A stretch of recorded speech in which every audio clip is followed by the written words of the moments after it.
Something that's been on my mind very, very recently is practice. Practice, we use it kind of like an ambiguous term anymore. It's not really seen as, how do I word this? It's not really seen as something that has necessarily a rhyme or a reason. There's not really a rhythm to it anymore. We tell people, yeah, go practice. And what we basically are telling them, whenever we're, if we really think about it, what we are basically telling them is, yeah, so the thing that you're doing, like the thing that you need to be doing, just go out and go ahead and do it. For example, I need to go practice the guitar. Yeah, just go practice. And what we mean is, yeah, just go strum, just go play around on the guitar, just go kind of do stuff that's closely related to playing the guitar. That's basically what we are telling people. What I think we don't realize is that there's a little bit more to practice than just doing stuff. For example, let's say that I want to do some math, and I'll give you a really basic mathematical principle here, okay? 2 times the quantity of 2 plus 2 squared, or quantity squared. Okay, so what'll that look like? It'll look like 2 with a little x, open parenthesis, 2 plus 2, close parenthesis, and then a little 2 up in the air. Okay, how am I going to do that? Okay, I need to do my parentheses first. 2 plus 2 is 4, okay? Then the squared. What's 4 times 4? 16. Okay, 1 or 2 times the quantity of 16 is what, 32? 32. So that is how you get that answer. But what if like that's not the answer that we got whenever we paused the video and tried to do it on our own? Are you practicing correctly? Because if you look at it and you go, okay, yeah, 2 plus 2 is 4, 4 plus 2 is 8, and 8 times 8 is 64. Okay? You've done it wrong. And you've practiced it wrong. And because you practiced it wrong, you got the wrong answer. And this is why I hate this phrase. Practice makes perfect. Practice makes perfect. Obviously it doesn't. Because if you've been practicing doing that mathematical equation that, like that for all these years, you've been doing it wrong. But you've been practicing. You've been spending all this time practicing, but it wasn't perfect. Yes, because you practiced the wrong thing. Perfect practice makes perfect. For example, let's assume that I want to give a speech. I'm not just going to read over my speech. It's like, okay, yeah, I read it 100 times. Cool, I've memorized it. What does that do for me? Yeah, I had my mom and my dad sit down in the living room with my dog, and I read it to them. Okay, cool. But did you get it right? Is it exactly the way you want it? Are you going to get up on that stage and start reading it and then start freaking out? Probably. That's probably what's going to happen. My other neighbor just came out, and they're probably looking at me like, well, no, okay, so I had that neighbor come out earlier, and they just kind of looked at me like I was nuts. That neighbor just came out and is probably going to be looking at me like I'm nuts too. But I digress. Did you get it right? Did you get it perfect? Practice until you get it right at least once. And that's not just, stupid bird gonna poop on me. That's not just, yeah, I did it and it kind of worked out. No, that is not that at all. What I am telling you is this. Whether you need to get it in front of the mirror, whether you need to get it in front of your dog, whether you need to get it in front of your family, practice saying your speech, practice doing your speech as if you were actually doing your speech. But do it until you get it perfect. Do it until it is impossible, literally in the correct sense, impossible for you to get that speech any better. And do that with everything you do, everything that you need to practice. Do it until you cannot get it any better. Literally cannot get it any better. And then, once you have got to the point where you cannot get it any better, Then you can say, okay, I've done this to the point I can't do it any better, and I've done it at least once. I have an idea of what it should be. Ultimately, I mean, realistically, you want to practice it perfect at least 5 times. Sometimes you can't do that. And you don't want to stop in the middle of a bad practice. Just keep going. Keep going and improve from that point. For example, you're practicing and you burp. Keep going from that point and make it perfect. But then you sneezed. Keep going and make it perfect. If you practice doing that math wrong, whenever it comes time to do the test, you'll get the answer incorrect. And then you'll realize that you've gotten all of them incorrect because you were doing all of them the same way, and then you'll fail that class.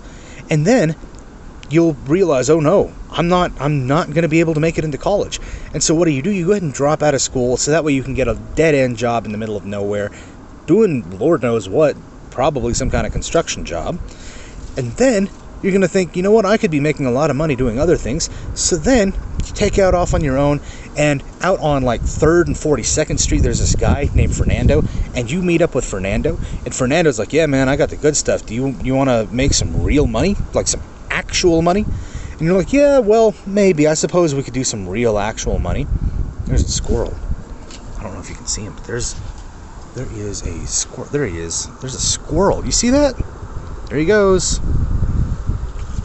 Yep, there he is. I know my filming is horrible. Up, he's gone. He ran off somewhere. But you're doing that math, and like I said, you meet up with Fernando, and Fernando says, hey, you want to make some real money? I got some good stuff that you can sell. And so you're with Fernando, and you're selling all this stuff, and then all of a sudden, one night, you accidentally end up falling face first into all that product. And next thing you know, you're hooked. And then the next thing you know is that you are overdosed in a ditch somewhere in Arizona. And then the next thing you know, you're getting picked up by this big hairy gorilla. And this gorilla is putting you on a gurney and putting you in the back of this big truck. And then you're waking up in a hospital and you realize that big hairy gorilla was actually an EMT that had a massive beard. And he's telling you, yeah, man, you overdosed in the ditch out here in Arizona. Maybe that's a little oddly specific. Maybe, just a little bit. But that's what happens when you practice wrong. Yeah, it's a slippery slope, but, I mean, as we've seen this year alone, 2020, the slippery slope is the norm. That is the norm of what happens. But, see, you're doing all your practice, and you're doing it wrong. It's not the way you want it. Yeah, I practiced my speech 20 times, and it came out okay. Yeah, okay, that's great. That's wonderful. That means that whenever you do your speech for real, it'll be okay. It'll be fine. Won't be perfect, but it'll be okay. Now, if you get your speech to the point that you cannot improve it at all in any way, period, any change to it would make it less than perfect, great, good. You've just practiced for real. Now, there are going to be people who are going to come out here and say, well, no, you can't ever actually get something to be perfect because nobody's perfect. If I practice my Mickey Mouse voice and I get my Mickey Mouse voice to the point that I cannot improve on it at all because I am who I am, great. I have made it perfect. Now, grantedly, it's not objectively perfect. There's another squirrel. You see him? There he is. Say hi. Oh, my hand is so shaky. There he goes. That's like the 3rd squirrel I've seen out here, like ever. They say there's a lot of squirrels out here, but I've literally only seen 3. Literally only 3. There he goes. Can you see him? There he goes. Hi. Oh, there he's going. He's gone. Little squirrel. I love squirrels. But no, where was I? Yeah, you're practicing. And, well, it can't ever be perfect. If you get it to the point that you cannot make it any better, you have made it perfect. Why? Because you are the one who is doing it. Now, perfect's not a thing of, well, yeah, I mean, I got it to the point that it was really good, and someone said it was perfect. Is it exactly the way that you want it? That's great that Grandma said that it was perfect. Grandma is Grandma. If if you come home with a report card, and now of course this isn't every grandmother, but if you come home with a report card, and what the heck was that? That was a leaf. But if you come home with a report card and that report card has one A and the rest of them are F's, some grandmas will tell you, oh, well, that's okay, that's fine, honey, you did your best. And yeah, sure, maybe you did do your best, and sure, in that case that's fine, but is it perfect? Could you have done better? If no, then yes, it is perfect. But if you've been slacking off and you could have done better, then no, it's not perfect. If that report card is the way that you want it, great, awesome, keep it up. If it's not, fix it. Do better. Change what you are doing. Change the method in which you are doing things and do them better. Example. Let's assume that I am trying to say the word multiplicative. Multiplicative. Some of the English people are going to know exactly what I'm talking about. Some of the Americans are going to be looking at this and saying, what? What's that word mean? I've never heard that word. Well, what does that mean? You've probably heard the word multiplicative. For example, the multiplicative rule or whatever of math states that if 2 plus 3 equals 6, then 3 or 3 blah, blah, blah, blah. There we go. The multiplicative rule states that if 2 times 3 equals 6, then 3 times 2 will also equal 6. Wow, there's that squirrel again. There he goes. You see him? There he goes. Oh, he's behind the grill. Let me see if I can find him again. Oh, there he goes. There he goes. He's getting nuts. We're in No Nut November and he's getting nuts. Yep, and there he goes, back home. All the way back home. Poor little squirrel. I didn't realize that guy was out there. He's probably thinking I'm a nut. But no, dang it, I get distracted easily. This is why I shouldn't be filming outside.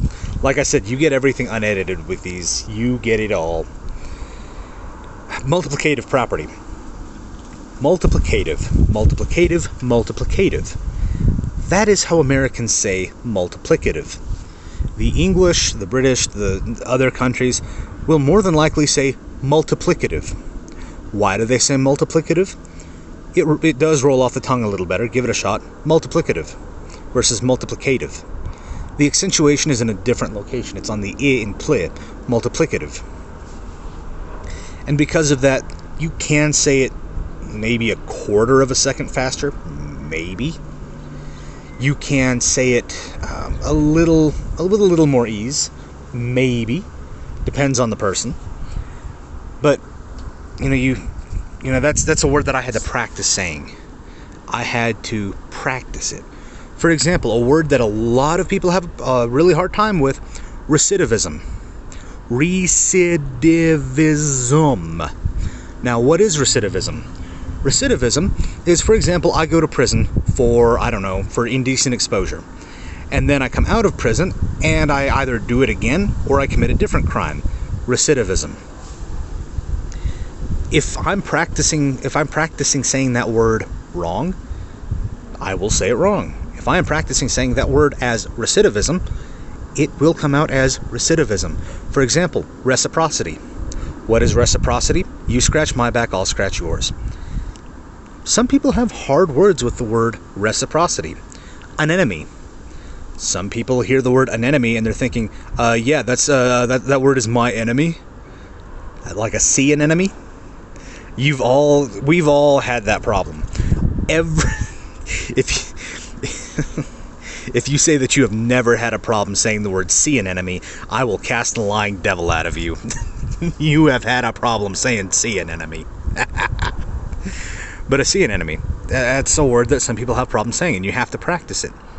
But if you practice saying it wrong, you'll never get it right. You don't pass a test by studying the wrong answers. How many of you have ever sat down to study for a test, even if that was 20 years ago, You sit down and you're studying for your test, and in the case of noob, it was like, what, 50, 60 years ago? I don't know, I'm not good at math. But you sit down and you're studying for the test. Yeah, so Napoleon Bonaparte was totally, like, he totally died in China in the year 2195. Yeah, that's, even though I know that's not the right answer, I'm going to study that answer because that will totally help me pass my test. No, it won't. What? That's not even going to be an option on your test. 90-1. That's not even going to be an option. Like, well, I don't know. I have had some teachers that were, you know, they... What is recidivism? Person going to jail twice. A flying car. A fancy name for a baked potato. A French name. And it's like, what? Some people want to watch the world burn. That's what I'm going to say. Some people want to watch the world burn. But if you practice things wrong, you will get them wrong. Who'da thunk? But if you practice them right, holy crap, you'll get them right. 9 times out of 10, that's how that works. Who'da thunk? Oh boy. Now, the same with, what was it, last video before that. I wish I could take credit for the idea of perfect practice making perfect. For the idea that if you practice something wrong, it'll be wrong. But of course I can't.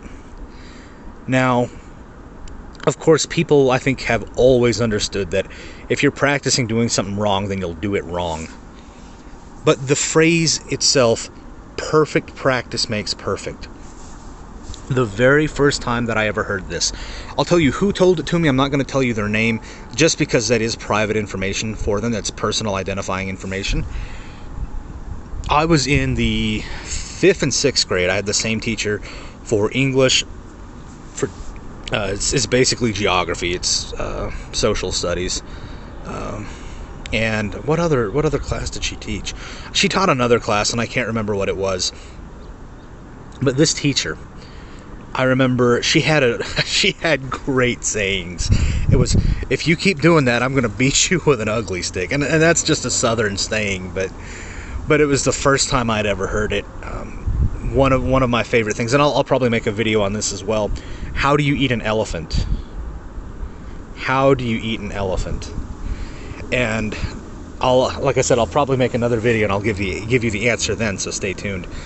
But one of the ones that really did kind of stick out with me, perfect practice makes perfect. If you do it wrong when practice, you'll do it wrong every other time. But if you get it right, then it will be right. So keep that in mind next time that you go to practice something. You know, if you're practicing for a speech or if you're practicing a musical instrument, keep doing it until it is where you want it to be. You know, if you want to live in a clean room, you don't take your socks off and throw them over your computer monitor. You put them where you want them in order for your room to be clean. You know, if you want to drive a nice car, holy crap, there's a bee or a bug or something on me. Like I said, I'm very easily distracted, and a bee or bug on me is, bleh. That and I am mildly allergic to bees, so great. But as I'm saying, you know, you want to drive a nice car, you don't go out and buy a Metro Geo. You don't go out and buy a Gremlin or a Datsun. Datsun? You're not going to go buy one of those vehicles. I mean, you're going to save up and you're going to go buy a nice car because you're wanting to drive a nice car. So keep that in mind. You know, next time that we tell people to go practice, I know a lot of my viewers have children. I know in the case of Newbert von Kittenshire, he's the one with the shop that's like right over here on the other side of the mountain. Newbert von Kittenshire has like double digits of kids, like upwards of 40, a lot. Next time you tell them to go practice, you know, think about it and you tell them, hey, go practice, get it where you want it to be, and show me. You know, show me you're practicing. Like, you know, let me know what's going on. show me. I want to be a part of your life. Which, of course, I think every parent does, but, show me. Do you mind if I watch? Do you mind if I, you mind if I listen to you play your saxophone? And try, unless you have been doing it, for example, if you play the saxophone and now your kid plays the saxophone, you want to give them tips, that's fine. That's another bug. That's a fly. That is perfectly fine.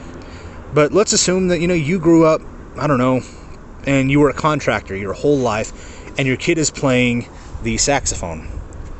Ask questions, and some of you are going to get this, and some of you are already doing this. But ask questions. Go ahead and ask questions. Hey, what song is that? Hey, what? Tell me a little bit about what you're doing. Like, what keys are you pressing? What notes are you playing? Like, I wanna know. I wanna learn a little bit. And let's face it, especially as we start to get older, we're gonna start talking with people, and I hate it when old people do this. Like the older people. Yeah, tell me a little bit about what you're doing. Show me what's going on. Show me what's happening.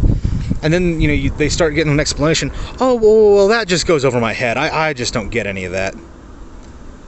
Okay, but you still wanted to you wanted to hear it, right? And if it does go over your head, if your kid's telling you, yeah, I'm playing like an A sharp, but it's a suspended A sharp, and there's a 9 at the end of it, and then there's a 7 at the at the end of that, and this has to go into a false bravado that then raises up into a B minor, and then it goes over into a B minor 7. Some of you are listening to the things I'm saying, and you know what I'm saying, like what I'm talking about. Others of you are hearing that, and you're thinking, yeah, no, you're just pulling crap out of your butt. And that first part was kind of, the first with the A minor and the 9 and the 7 behind it, yeah. But some of it, like, for example, a B minor 7, a suspended B minor 7, a suspended B minor 9. What does that mean? What does that mean to someone who doesn't know music? What is the difference between an A sharp and a B flat to someone who doesn't know music? What's the difference? What's the difference to someone who does know music? So if you don't quite get it and you're telling your kid, well, that just goes over my head. Okay, that's cool. Here, let me try to explain it to you.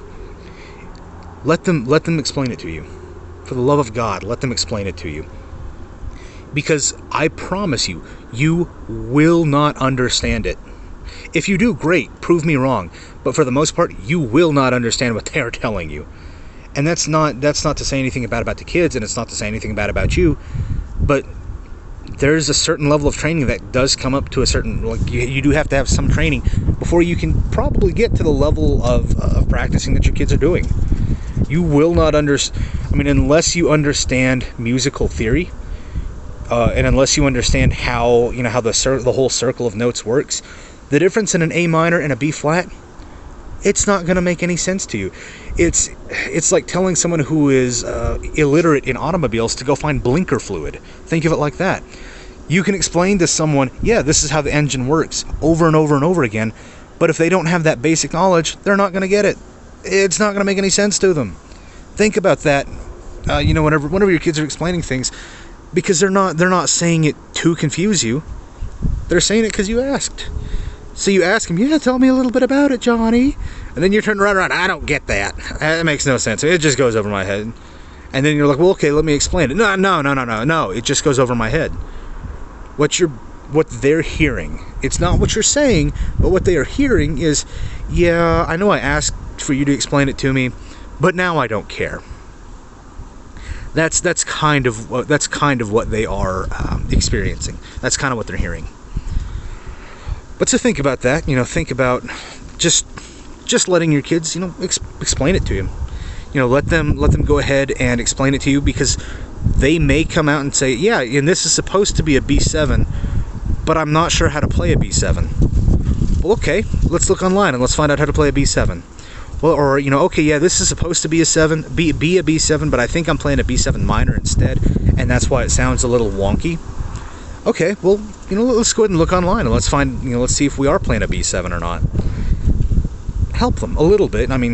Don't be an overbearing helicopter parent. That's not what I'm, man, There's so many disclaimers in these stupid videos. That's not what I'm advocating for. I'm not advocating for you to go be a helicopter parent. I'm advocating for you to just slow down, relax, think about things.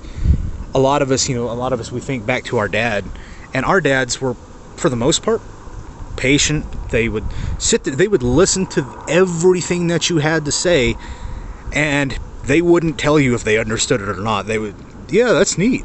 Yeah, that makes sense. And they'd be lying to you through their teeth. Everything that you said just went over their head. Made no sense whatsoever. But they sat there and they just listened. And because they knew it was going to help us. We do have a lot of older people who will tell other kids who aren't their kids, yeah, that just makes no sense to me. It just goes over my eye. I just don't get that. You're hurting them. You're not doing it intentionally, but it's hurting them. And I don't say all this to make you feel bad. I don't say all this to step on toes. And I'm definitely not telling you how to raise your kids. What I am telling you is just be patient. Like I said in that other video, whichever video it was, the one with the grandmas and the, old racist grandmas, just be patient. Recognize they grew up in a different time. Just be patient. Recognize that your kid has got this hobby that is really weird, but it's not hurting anyone, and there's a lot of weird mumbo jumbo jargon with it. Just be patient. It'll be okay. As always, if you got anything for me, put it in the comments. Goodbye and good luck.